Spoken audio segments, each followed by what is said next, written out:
예, 방금 소개받은 분당 서울대학교 병원에서 근무하고 있는 이영균이라고 합니다. 이렇게 환영해 주셔서 감사합니다. 예. 제가 오늘 골다공증에 대해서 강의를 해달라고 이제 부탁 말씀을 들었는데요. 그래서 어느 분들을 대상으로 하면 좋겠느냐 여쭤봤더니 이제 교회 장로님들 대상으로 이제 말씀을 하셔서 살짝 조금 의외이긴 했습니다. 예, 예. 저는 이제 분당 서울대병원에서 이제 주로 고관절을 담당을 하고 있고요. 이제 고관절 골절 되신 분이나 아니면 고관절에 관절염이 있으신 분들에 대해서 이제 치료를 하고 있는 의사입니다. 아마 여기 계신 분 중에서도 아니면 본인이나 아니면 가까운 가족분들 중에서도 아마 의료인이 꽤 있으실 것 같긴 한데 오늘 그 골다공증에 대해서 한번 생각해보는 그런 시간을 가져보도록 하겠습니다. 예, 골다공증에 대해서 얼마나 알고 있는지. 본인이 골다공증과 상관이 있을 것 같다 하고 혹시 생각하시는 분 한번 손 들어봐 주실 수 있으시겠습니까? 예. 생각보다 사실은 많지는 않을 수가 있는데 왜냐하면 이게 사실은 골다공증이라는 게 남성보다는 조금 더 여성에 조금 더 흔할 수 있고 관련이 있는 질환이기 때문에 보통은 제가 이제 여성분들이 많은 그런 곳에서 이제 강의를 많이 하거나 이제 그렇게 되는데 한번 살펴보도록 하겠습니다. 골다공증. 그래서 보시면 이제 왼쪽에 보이는 그림이 이제 젊었을 때 뼈 상태고요. 오른쪽으로 나이가 드시면 이제 구멍이 점점 커지고 뼈의 기둥, 골소주라고 하는데 그런 것들이 이제 가늘어집니다. 그래서 결국에는 골절이 많이 발생하게 되는 그런 상황. 그걸 이제 저희가 골다공증이라고 진단을 하게 되는데요. 피부의 노화 현상과 비슷합니다.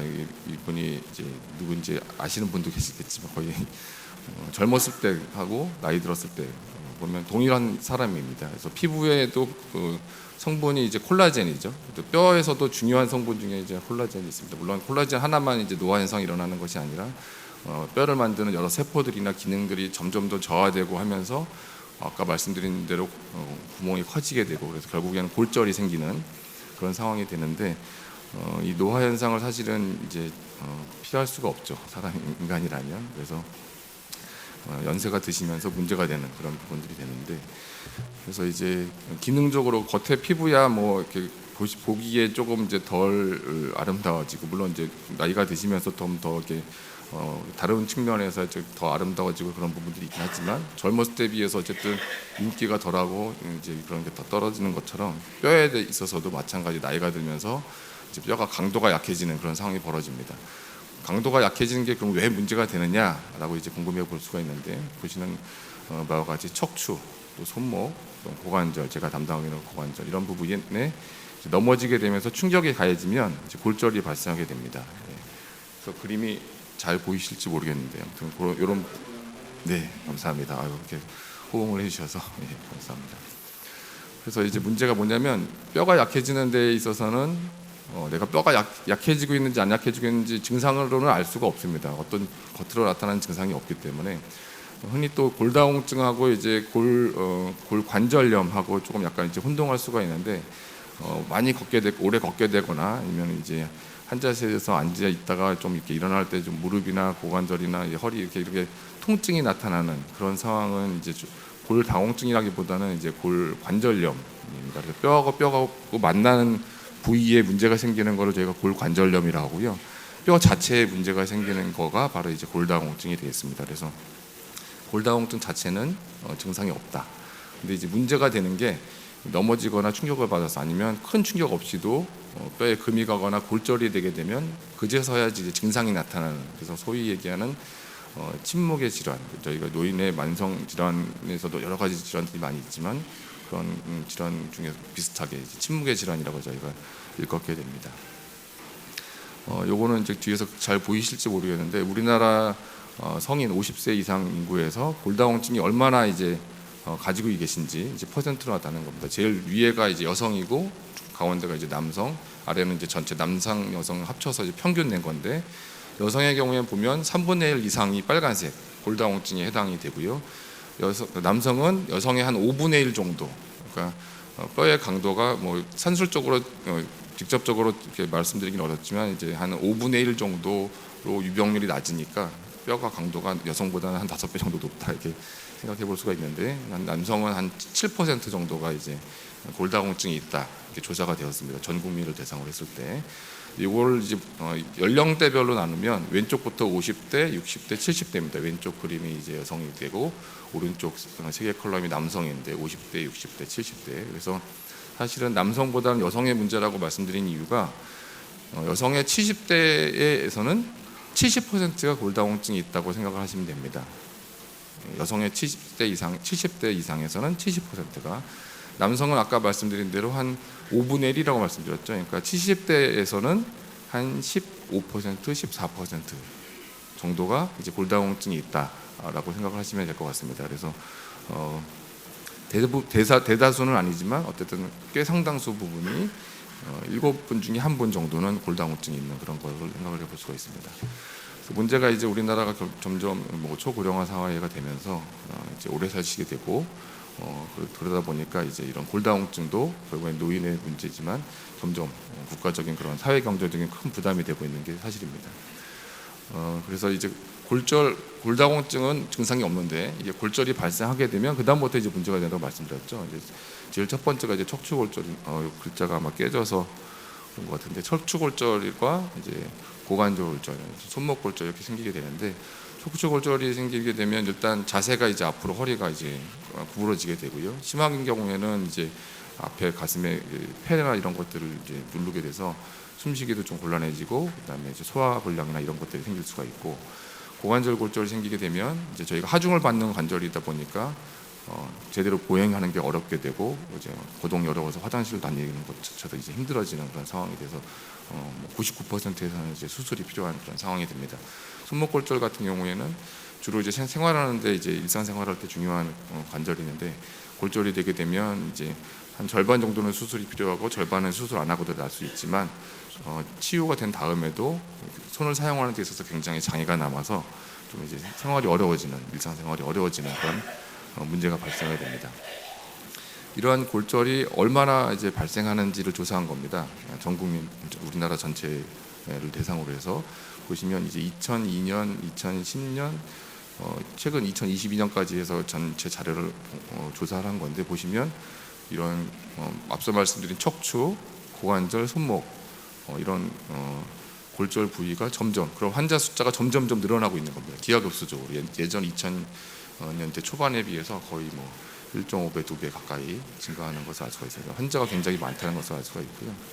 문제가 이제 이렇게 골절이 발생한 경우에 문제가 뭐냐면, 아까 말씀드린 여러 가지 합병증들도 있지만 골절이 발생한 이후에 잘 회복된다 하더라도 남성의 경우에는 한 20% 정도 골절이 발생한 이후에 5분 중에 1분 정도는 결국에는 이제 돌아가시게 되는 그런 지경까지 이제 되는 것을 알 수가 있습니다.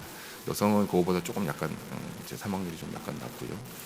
그래서 얘가 이제 골다공증이 있는지 없는지를, 그래서 사전에 예방을 진단을 먼저 하고 그거에 대해서 관리를 해서 이런 골절까지 가는 것을 막아야 되겠다 하는 것이 이제 WHO에서 이제 가이드라인을 제시한 이유가 되겠고, 그래서 보통 흔히 얘기하는 골다공증 골밀도 검사를 해서 T스코어가 마이너스 2.5 그 기준으로 해서 그거보다 낮다 그러면 골다공증이라고 진단을 하고, 이런 환자들은 나중에 추후에 골절이 발생할 위험이 높겠다 하기 때문에 적극적으로 이제 관리를 하게 됩니다. 그래서 이제부터는 좀 여러분들의 관심이 좀 이제 지루해질 수도 있고 해서요, 좀 참여를 유도해보고자 이제 Q&A 질문을 했습니다.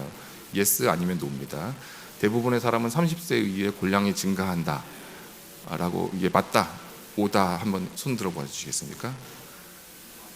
예, 30세 이후에 골량이 증가한다. 골량이 증가한다는 건 골이 튼튼해진다는 거죠. 근데 그래서 제가 여태까지 말씀드린 거랑 반대 얘기입니다. 그래서 그렇지 않습니다. 그래서 보시면 이제 하늘색이 이제 평균 값입니다.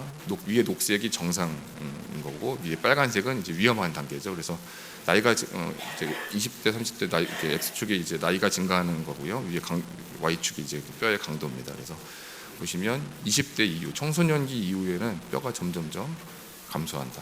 그러니까 X가 되겠죠. 노화 현상이라고 제가 말씀드렸었고요. 뼈가 형성되는 가장 중요한 시기는 이제 9세부터 17세 청소년기이다. 맞다 한번 생각하시면 손 한번 들어봐 주시겠습니까? 이제 서서히 이제 저희 이 강의에 점점 따라오고 계십니다. 맞습니다. 이제 가장 중요한 시기는 청소년기입니다. 그래서 앞서 말씀드린 대로 청소년기에 가장 큰 강도를 얻었다면 그 이후에 점점 이제 뼈가 알게 모르게 조금씩 소실되고 있다. 특히 남성보다는 여성에서 조금 더 그런 일이 벌어진다라고 생각해 볼 수 있겠습니다. 정상적으로 폐경 이후에 이제 여성분들 얘기죠. 폐경 이후에 급격히 골소실이 일어난다. 맞다. 한번 맞습니다. 역시 잘 이제 이해하시고 따라오고 계십니다. 그래서 이 그래프가 이제 여성들에 대한 평균 그래프입니다. 남성들은 이거보다 조금 떨어지는 속도가 조금 덜 빠른 속도로 이제 떨어진다고 생각하시면 되겠고요. 폐경기라는 것이 있기 때문에 여성분들에서 조금 더 골소실이 많이 일어나고 조금 더 골절 위험도 높고 문제가 되는 것이 되겠습니다. 이 지점이 되겠고요. 보통 우리나라에서는 평균 나이가 한 50세 정도 되게 되겠습니다. 그렇다면 이제 조기 폐경, 이 폐경 나이가 이제 좀 더 40대, 좀 더 빨리 이루어질 경우에 그러면 골다공증의 위험을 증가시키지 않는다. 왔다. 아니죠. 폐경 되는 평균 나이가 50세라고 말씀드렸는데 이게 40대에 좀 더 빨리 온다 하면 골소실이 일어나는 시점이 더 빨라지기 때문에 더 골다공증의 위험이 더 커지고 골절의 위험이 더 커지게 되죠. 그래서 X입니다. 말씀드렸던 그리고 글씨가 좀 작아서 그런데 50대 여성에서 60%가 자녀 생애 동안 골다공증성 골절을 경험한다. 약간 좀 어려운 말이 복잡해 보이는데 자녀 생애 동안에 골다공증성 골절. 그러니까 50세 여성분께서 돌아가시기 전에 앞서 말씀드린 척추골절이나 고관절, 손목골절 이런 것들이 골절이 발생할 확률이 한 60% 정도 된다. 이런 얘기거든요. 생각해 보면 굉장히 세세 2명이기 때문에 굉장히 높은데 이 말이 맞는 것 같다. 맞습니다. 이 말이 의외로 맞습니다. 그래서 저희가 이제 조사를 해서 쭉 연구를 해보니까 남성에서는 아까 말씀드린 대로 이거의 한 5분의 1 정도라고 생각하시면 되겠죠. 5분의 1이면 12%. 그러니까 10명 중에 한 분 정도가 만약에 지금 내가 이제 50세다. 그러면 내가 돌아가시기 전에 살아계신 동안에 앞서 말씀드린 척추, 고관절, 손목, 그다음에 조금 더 다른 좀 덜하긴 하지만 이제 어깨, 상완골 골절 요런 부위까지 해서 크게 요 네 군데를 이제 중요한 골절 부위라고 보는데 그런 골절이 발생할 확률이 내가 지금 50대라면 남성의 경우에는 10% 정도 된다. 그러니까 50대라면 그렇다니까 60대, 70대면 그거보다 조금 더 증가하는 걸 아까 이제 보여드렸습니다. 그래서 조금 더 높은 걸 알 수가 있고요. 남자도 골다공증에 걸릴 수 있다. 손 들어 보시겠습니까? 여성보다 확률은 적지만 70대에서 한 14%, 15% 정도 골다공증이 있을 수 있다라고 말씀을 드렸죠. 그래서 남성분들도 골다공증에 걸릴 수가 있다. 아까 말씀드린 대로 이제 글씨가 이제 잘 안 보이긴 하지만 남성에서는 한 5% 정도 있다. 그리고 골절 위험도 아까 말씀드린 대로 여성들도 있지만 남성에서 지금 글씨가 좀 약간 하얀색이라 잘 안 보이긴 하지만 그리고 큰 문제는 이제 생활에도 문제가 되지만 이것 때문에 돌아가시는 경우도 상당수 있다. 물론 현재는 의료 기술이나 수술 기법 이런 것들이 굉장히 많이 발달을 해서 빨리 수술하고 조기 회복해서 일상생활로 많이 돌아가는 부분들도 있지만 여전히 이제 골절 자체로도 돌아가시는 경우가 꽤 많이 있다라는 것을 기억하시면 좋을 것 같습니다. 그렇다면 골다공증을 예방할 수 있는 여러 방법들이 있느냐? 여러 방법이 있다. 한번 손들어 보시겠습니까? 다행인 것은 방법이 있습니다. 그래서 여러 가지 관리할 수 있는 방법이 있고요. 이제 의료 병원에서 할 수 있는 방법들도 있지만 댁에서 이제 혼자서 또는 가족분들하고 이제 할 수 있는 방법이 이제 운동요법, 식이요법, 그다음에 병원에서 치는 약물요법 이런 것들이 생각해 볼 수가 있고요. 뭐 여성분들 대상으로 제가 강의를 여러 번 많이 해서 했는데 체중이 적게 나가는 경우가 골다공증의 위험이 더 높다. 뚱뚱한 게 더 뼈에 좋을까요? 아니면 마른 게 더 좋을까요? 대부분 그러시다고 생각하시는데 왼쪽 마르신 분들이 뼈도 약합니다. 운동을 많이 해서 그런 것 같지만 사실은 이제 뼈에는 적절한 하중이 계속 가해져야지 강도를 유지할 수 있는 그런 부분들이 있습니다. 그래서 운동을 많이 해서 마른 거라면 좀 얘기가 다르긴 하겠지만 대부분 우리나라 여성분들은 이제 살을 빼려고 사실은 이렇게 잘 안 드시죠. 안 드시는 것들 때문에 살을 빼기 위해서 그래서 그렇고 어느 정도 체중이 적정한 이상 나가야지 어느 정도 하중이 가해지면서 뼈 강도를 유지할 수 있는 그런 부분들이 있습니다. 그렇다면 신체적 활동이 골다공증의 위험성을 증가시키느냐?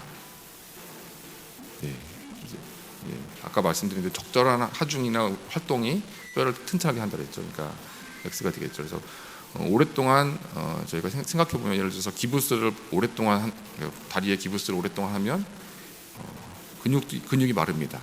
고정을 했으니까 근육이 마르고 또 뼈도 약해집니다. 안 쓰게 되면. 그래서 사용하지 않으면 약해집니다. 적정하게 사용해야 되는 그런 부분들이 있습니다. 우리 몸에서는. 자, 그렇다면 이제 운동에 대한 건데 이제 걷는 게 그러면 뼈 건강에 효과적일까? 이제 많이 한번 손들어 보시겠습니까? 그러면 제가 안 여쭤봐도 이제 손 드시는 분들이 계시기 시작했는데 대부분 이제 걷는 게 이제 뼈 건강에 효과적이고 얘가 적당히 걷는 정도면 괜찮겠지라고 생각을 할 수가 있는데 일상생활에 걷는 정도 가지고는 여러 가지 연구를 보면 효과가 조금 부족한 부분이 있다라고 이제 증명이 되어 있습니다. 단순히 걷는 것보다는 조금 더 이제 뭔가 저항성 운동, 그래서 이렇게 뭐랄까 단순히 걷는 것보다는 좀 이제 조깅 같이 어느 정도 하중이 조금 더 강해지는 그런 운동이 조금 더 뼈에 이제 도움이 되는 걸로 되어 있는데, 근데는 이제 문제가 뭔지하면 이제 예를 들어서 70대, 80대가 되면 균형 감각이라든가 아니면 이제 근육의 그런 근력이라든가 이런 것들, 그다음에 여러 가지 다른 심장 기능이나 이런 다른 기능에 조금 문제가 있을 수가 있는 부분이 있어서 그런 예를 들어서 빨리 달리기라든가 이런 저항성 운동 이런 것들을 하기가 사실 쉽지 않은 환경이 됩니다. 그래서 걷는 것만으로는 좀 부족할 수 있지만 그래도 적절한 저항성 운동 그리고 내 신체 능력을 해서 할 수 있는 그런 운동을 찾는 것이 중요한 부분이 되겠습니다. 개별적으로 이제 운동을 전형을 해야 되고요. 그래서 그렇다면 높은 수준의 운동이 뼈를 튼튼하게 한다.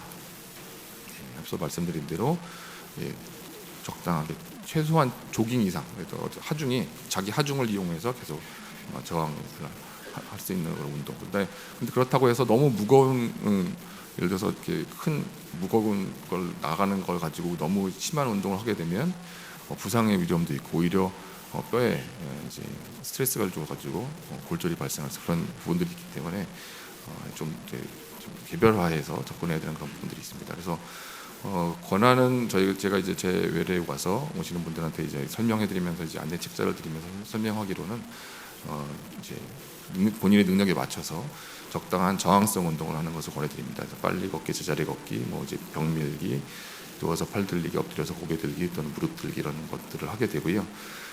요새는 이제 유튜브가 굉장히 많이 잘 되어 있으니까 QR 코드를 찍으시면 이제 안내하는 게 있는데 제가 이제 대한골대사학회라고 이제 골다공증만 연구하고 관리하고 이제 교육하는 그런 학회 단체가 있습니다. 거기서 이제 제작하는 제가 거기서도 이제 관련된 업무를 보고 있어서 이제 한 건데 유튜브에 3세판 운동이라고 치시면 이렇게 앉아서 집에서 하실 수 있는 간단한 운동부터 그러니까 저항성 운동의 종류를 단계 해가지고 이렇게 이제 동영상 클립으로 보시고 집에서 따라 하실 수 있게 만들어 둔 것이 있습니다. 사실은 여기 계신 분들도 이제 하시면 좋긴 한데 아마 가족분들이나 이제 사모님들한테 연결을 해주셔서 하시면 조금 더 도움이 되고 우리 남편분이 저를 잘 평상시에 좀 그래도 신경을 쓰고 있구나 하는 정도 아마 도움이 되실 수 있을 것 같습니다. 그래서 유튜브에 3세판 운동 치고 이제 운동 강도에 따라서 집에서 좀 틀어놓고 따라하는, 그러니까 의자에서 앉아서 할 수 있는 운동부터 서서 할 수 있는 운동까지 단계별로 되어 있습니다. 그래서 지금 오늘 이 시간에 제가 그런 걸 다 말씀드리기 좀 어렵고 그래서 그런 것들을 찾아서 이렇게 운동을 평상시에 관리해 주시면 좋을 것 같습니다. 그래서 QR 코드를 준비를 했고요. 3세판 운동 기억해 주시면 좋을 것 같습니다. 다음은 이제 식이와 관련된 내용입니다. 칼슘, 비타민 D 섭취가 이제 부족해도 골다공증의 위험이 증가하지 않는다. 그러니까 칼슘, 비타민 D는 골다공증하고 상관없다. 이 말이 맞을까요? 이 말이 틀리다 생각하시는 분, 이 정도는 대부분 다 아시는 것 같습니다. 칼슘, 비타민 D가 이제 뼈의 건강에 중요한 영양소이다라고 알 수가 있고요. 그래서 권장량입니다. 그래서 보통 우리나라에서 칼슘은 한 800, 많게는 이제 노인분들 50세 이상의 경우에는 하루에 1200mg, 그다음에 비타민 D의 경우에는 한 800 인터내셔널 유니트 이렇게 얘기를 하는데 이게 이렇게 미리그램이라고 하면은 잘 이제 안 와닿는 부분이 있어서 한번 말씀드리겠습니다. 그래서 폐경 이후에는 하루 칼슘이 1200mg이 필요하다. 예, 앞서 말씀드렸죠. 그래서 권장량이 칼슘은 1200mg인데 이게 보면 우유 한 컵에 약 한 200mg. 그러면 저걸 환산하면 6컵 이상을 드셔야 되는데 굉장히 힘듭니다. 사실은 연세 드신 다음에 또 이렇게 유당 불내성이나 이런 것들이 있기 때문에 그래서 하루에 보통 2잔 이상 드시면 좋은데 이런 게 힘들기 때문에 보통은 이제 음식으로 생선이나 칼슘 이런 멸치 이런 것들이 들어있는 음식을 이제 주로 섭취하는 것을 좀 권장을 해드리고요. 이런 것들을 평상시에 내가 잘 이렇게 좋아하지 않는다, 생선이나 멸치 이런 거 좋아하지 않아서 잘 못 드신다 하는 경우에는 추가적으로 이제 약을 복용을 할 수가 있습니다. 그래서 그것들 이제 처방 받아서 드시면 되고 처방 없이 받을 수 있는 약들도 있습니다. 칼슘 같은 경우에는. 자, 9세에서 17세 아까 제일 중요한 나이라고 그랬죠. 청소년기에 골다공증 예방을 위해서 매일 우유 한 잔을 마시면 충분하다. 예, 아까 제가 최소한 2잔 이상이라고 말씀드렸죠. 그래서 청소년기에는 이제 800, 900 이상. 그래서 하루에 2잔, 3잔 이상 하는 것이. 그래서 혹시 뭐 집에 자제분들이나 아니면 이제 손자분들이 있으시면 이렇게 잘 권해주시면 좋을 것 같습니다. 그래서 보시면 이제 칼슘, 비타민 D가 많이 들어있는 음식이 무엇이냐 이제 많이 물어보시는데 칼슘은 대표적으로 아까 말씀드린 대로 생선이나 멸치 이런 거의 많이 들어있는데 비타민 D는 사실은 그렇게 아주 풍부한 음식을 찾기가 쉽지는 않습니다. 그래서 대표적인 게 이제 달걀 노른자, 그다음에 보통 모기버섯이 무엇이냐라고 이제 여성분들은 잘 아는데요, 남성분들은 잘 모르시는 분들이 있어서 말씀드리면 보통 탕수육에 들어가 있는 검은색 버섯, 그게 이제 모기버섯입니다. 그래서 그 뭐 나는 안 좋아해 하면서 이제 곤란해서 안 드시는 분들도 계시는데 탕수육 드실 때 모기버섯도 기억하셔서 먼저 챙겨서 드시기를 바랍니다. 예. 그리고 이제 다른 어쨌든 생선이나 이런 것들을 충분히 잘 드시면 이제 칼슘, 비타민 D를 잘 섭취할 수 있다. 그런 걸 기억하시면 좋을 것 같습니다. 커피 많이 드시죠. 남성분들도 요새 많이 드시니까 거의 하루에 한 잔 이상씩 드셔야지 하루를 시작할 수 있는 그런 힘이 되기도 하는데 커피를 많이 드시면 골다공증이 안 좋다. 이 말이 맞을까요? 틀릴까요? 예, 의외로 맞습니다. 이제 칼슘에 그러니까 커피 자체는 문제가 아닌데 커피 안에 들어있는 이제 카페인이 이제 그런 칼슘 섭취를 이제 떨어뜨리기 때문에 칼슘, 비타민이 중요하다고 말씀드렸죠. 그래서 골다공증이 안 좋고 그래서 한 잔 정도는 괜찮다고 제가 말씀을 드리는데 그걸 몇 끼니마다 드신다, 3잔 이상 드시는 것은 식사에서 드시는 칼슘 섭취를 줄이기 때문에 피하는 것이 좋겠다 말씀드립니다. 그래서 그냥 아침에 한 잔 정도, 그 정도 한 것 같고요. 술 여기는 계시는 분들은 아마 해당은 없을 것 같긴 하긴 하는데 알코올 섭취하고 뭐 골다공증하고 상관이 있겠느냐라고 생각할 수가 있습니다. 근데 알코올도 마찬가지 이제 우리 몸의 칼슘의 흡수를 저해하는 그런 효과가 있기 때문에 이제 세단이라고 이제 보통 얘기하는데, 그러니까 소주로 세 잔 이상 드시는 건 어쨌든 뼈에 안 좋습니다. 여기서 걱정할 문제는 아닌 것 같은데요. 자, 흡연, 담배가 뼈랑 무슨 상관이 있지? 라고 생각할 수가 있는데 흡연도 뼈에 안 좋습니다. 이제 뼈에 여러 가지 세포들이 있습니다. 뼈를 만드는 세포, 그다음 뼈를 흡수하는 세포, 그런 균형을 맞춰서 이제 그런 뼈의 균형을 유지하는 그런 세포들이 있는데 흡연 자체가 뼈로 가는 이제 혈액 공급이나 이런 것들을 줄이기도 하고 뼈에 있는 세포들의 활성을 떨어뜨리기 때문에 골다공증의 위험을 증가시키고 합니다. 그래서 많게는 1.8배는 거의 2배입니다. 그리고 흡연 자체는 뭐 뼈뿐만 아니라 이제 심혈관계 뇌졸중 이런 거에도 안 좋기 때문에 하는 게 좋고요. 그래서 뼈에 안 좋은 걸 보면 흡연, 음주, 과다한 카페인, 그리고 조금 짠 음식도 사실은 안 좋습니다. 짠 음식에는 이제 나트륨이 많이 들어가 있죠. 그래서 나트륨이 많으면 칼슘이 몸 안에 흡수되는 것을 방해하는 그런 부분들이 있기 때문에 그렇고, 그다음에 이제 가족력, 부모님이나 형제 자매 이제 그런 골다공증이 있거나 아니면 이제 골절로 좀 이렇게 오래 고생하셨던 적이 있을 경우에 나는 그것과 무슨 상관이 있을까라고 생각해 볼 수가 있는데. 뼈에 있는 집안이다 이런 말이 우리나라에 있죠. 이 말이 맞는 말입니다. 가족분들의 이제 골절된 가족분이 없으신 그런 집안들은 대대로 이제 골절이 별로 발생하지 않는데 가족분들이나 이제 손족 위에 부모님 세대에서 이제 골절이 있었다 그러면 본인도 조금 나도 관심을 가지고 좀 검사도 해보고 한번 관리를 해야겠다라고 생각을 하시는 게 좋겠습니다. 자, 골다공증은 발생한 이후에도 아까 이제 예방할 수 있느냐를 이제 말씀을 드렸는데, 그러면 이미 나가 골다공증이라고 확진이 됐다. 그런 경우에도 내가 이거 치료할 수 있느냐? 치료할 수 있을까요? 한번 손들어 보시겠습니까? 치료할 수 있는 방법이. 다행히 의학이 많이 발전이 되면서 그것을 치료할 수 있는 방법들이 여러 가지 이제 생겼습니다. 그래서 검사를 하고 생활 습관이나 이런 것들을 개선하기도 하지만, 또 병원에서 여러 가지 관련된 약물들이 개발이 돼서 약을 처방받고 약을 드시면 아까 말씀드린 이제 골밀도 수치나 이런 것들이 좀 개선되는 효과를 얻을 수도 있습니다. 그래서 여러 가지 뭐 잘 이해하기 힘드신 여러 가지 이제 약제들이 개발이 되어 있고요. 그렇다면 어떤 사람들이 골다공증 내가 검사를 받고 관리를 받아야 되느냐, 이제 말씀드리면 아까 폐경, 조기에 폐경, 좀 더 여성분들 같은 경우는 이제 좀 다른 분들보다 조기에 폐경된 분들 특히, 그다음에 생활 습관이 흡연, 음주, 또는 내가 평상시에 그런 적당한 운동을 많이 못했다 젊었을 때, 그리고 내가 젊었을 때 좀 체중 관리하기 위해서 다이어트를 좀 오래 했다든가 영양 섭취를 좀 부족하게 했다, 그런 경우에 좀 특히 이제 관심을 가져야 될 것 같고요.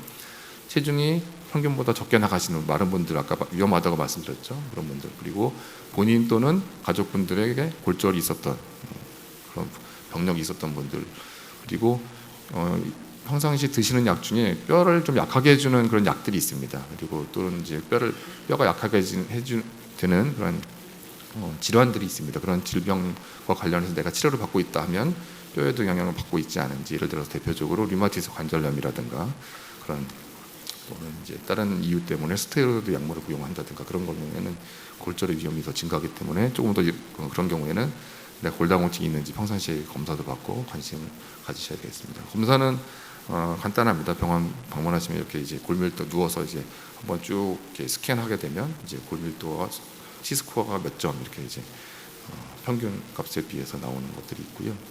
약제는 뭐 칼슘, 비타민 D, 아까 말씀드린 대로 칼슘, 비타민 D가 평상시에 좀 이제 잘 섭취를 못하는 것 같다. 그리고 실제 비타민 D 같은 경우는 이제 혈액 검사를 통해서 내가 내 체내에 얼마나 부족한지 확인할 수가 있습니다. 그래서 그런 것들을 보충할 수가 있고요. 조기 폐경된 경우에는 이제 사용할 수 있는 이제 호르몬제 같은 여성분들 사용할 수 있는 약제가 있고, 예전에 한 10년, 20년 전까지만 해도 이제 비스포스포네이트라고 해가지고 뭐 드시고 뭐 한참 동안 눕지 말아야 되고, 그다음에 소화도 잘 안 되고 그런 약제들이 있었다면, 최근에는 의학이 발전하면서 뼈를 좀 더 튼튼하게 해주기까지 해줄 수 있는, 그래서 골밀도 수치가 예전에는 감소되는 거를 좀 덜 감소되는 속도를 늦춰주는 약이었다면, 최근에는 이런 골 강도, 골밀도를 오히려 좀 증가시켜주는, 젊은 상태 쪽으로 증가시켜주는 그런 약제도 개발되어 있습니다. 대표적으로 부갑성성 호르몬이라든가 데노스마, 로모소스마 이렇게 환자분들이, 여성분들 약 이름을 아시는 분들도 꽤 많이 있습니다. 그래서 본인이 이런 약이 나왔다는데 하고 찾아오시는 분들도 있는데, 아마 여기는 이제 크게 약까지 드실 정도까지로 심하시진 않으실 것 같긴 하긴 한데, 이런 약들도 개발되어 있어서 하고요. 꼭 먹어야 되느냐? 그러니까 아까도 말씀드렸지만 증상이 없습니다. 그리고 골절이 된 다음에는 물론 골절 치료를 하긴 하지만 이미 꽤 많이 상당히 진행된 거기 때문에 조기에 발견해서 관련된 이제 생활 습관이나 이런 이제 어떤 치료 방법, 약물 요법을 통해서 이제 하는 게 좋겠고요. 약을 사용하게 되면 이제 언제까지 치료해야 되느냐, 이제 약을 드시는 경우에 이제 그렇게 질문하시는 경우들이 있는데, 저희가 이제 만성 질환 중에 그런 증상이 없이 치료를 해야 되는 대표적인 게 고혈압이 있습니다. 고혈압 또는 당뇨. 그래서 고혈압이 오래되면 결국엔 그것들 때문에 관리가 잘 안 되면 뇌졸중이나 심근경색 이런 것들, 합병증이 나타날 수가 있거든요. 그런데 그런 것들을 예방하기 위해서 혈압약을 드시고, 그다음에 혈압도 체크해 보시고 평상시에 혈압을 유지하기 위해서 관리를 하죠. 그래서 고혈압은 훨씬 더 많습니다. 우리나라 성인의 뭐 예를 들어서 70% 이상 이제 유병률이 보고되고 있는 만성 질환인데, 그런 거와 비슷하게 골다공증도 퍼센트는 낮긴 하지만 나중에 이제 골절이 발생했을 경우에 생기는 그런 합병증을 고려를 한다면 조기에 발견해서 약을 시작을 해야 되고, 그다음에 이것들이 이제 골절이 생기지 않도록 꾸준하게 계속 골다공증 약제를 사용을 해야 한다. 증상이 없기 때문에 대부분 약을 좀 사용을 해보다가 그냥 별로 이렇게 효과가 없는 것 같아. 그래가지고 이제 중단한 경우도 많이 있거든요. 사실 실제로. 그래서 중단하시면 안 되고 처음 진단을 받았으면 계속 관리를 해주셔야 된다 하는 것이겠습니다.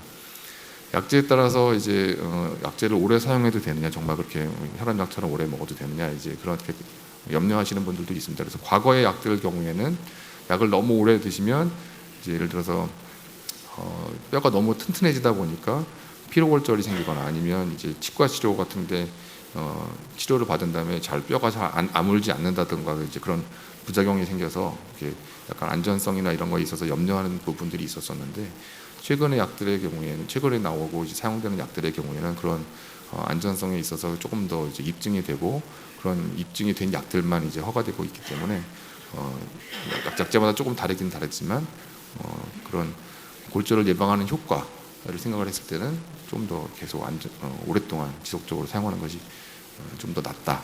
그리고 사용하는 약제, 그리고 개별적으로는 그 약들을 이제 오래 사용하면서 생길 수 있는 부작용이나 이런 것들이 조금 이제 환자마다 조금씩 다를 수 있습니다. 그래서 그런 것들은 이제 의사 선생님하고 상의해서 언제까지 사용할지 이제 그런 것들을 기간을 좀 조절을 하시면 될 것 같습니다. 그래서 글자가 또 좀 약간 이제 잘 선명하게 잘 안 보이는데, 치료를 할 수가 있고요. 그리고 조기에 발견하는 게 중요하고, 그다음에 발견한 상황이라면 확진을 됐다 하더라도 포기하는 것이 아니라 관리, 식이요법, 운동요법, 그다음에 마지막으로 이제 약물요법 이런 것들도 있으니까 관심을 가지고 이제 치료를 하시면 되겠습니다. 그리고 그래서 이게 가장 마지막 메시지가 되었는데요. 조기 진단하고 적극적으로 치료를 해서, 사실은 이제 노년에 어디 골절이 되게 되면 생활도 많이 힘들어지고, 그다음에 활동 반경이 굉장히 많이 줄어들게 됩니다. 그리고 이제 만나시는 그런 사회생활이나 이런 것들도 굉장히 이제 떨어지게 되고, 또 하나는 이제 또 어머니분들이 걱정하는 것들 중에 하나, 비슷하긴 하겠지만, 내가 이제 골절이 생겨서 힘들어지면 자녀분들이 이제 짐이 되지 않을까, 그런 나 때문에 여러 불편해지는 부분들이 있지 않을까, 그런 부분들을 많이 걱정하시기 때문에 그런 부분까지 같이 고려를 했을 때 어쨌든 조기에 관리를 시작하셔서 이제 골절 없이 그런 평안한 그런 이제 노후 생활을 하실 수 있게 되기를 이제 기원합니다. 제가 강의 준비한 내용은 좀 시간이 이르긴 하지만 여기까지 되겠습니다. 감사합니다.